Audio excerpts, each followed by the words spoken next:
All right, getting ready to fire up the Chinese diesel heater, which I've installed in my Argo for the very first time.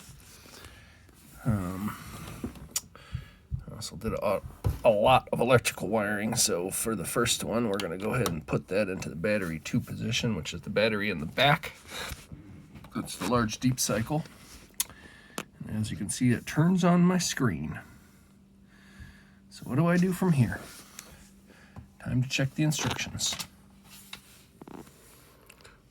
So according to the instructions, you shall infill the oil circuit via the fuel oil infilling function when you have installed heater host, oil circuit, and electrical circuit.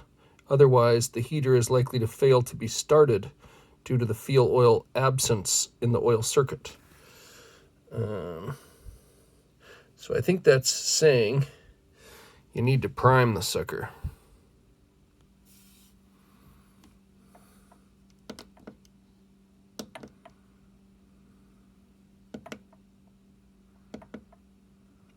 A lock code and a timer.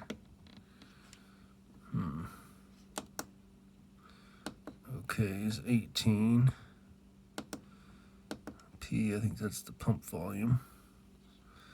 I think that's how you change the temperature, and that's how you turn it on.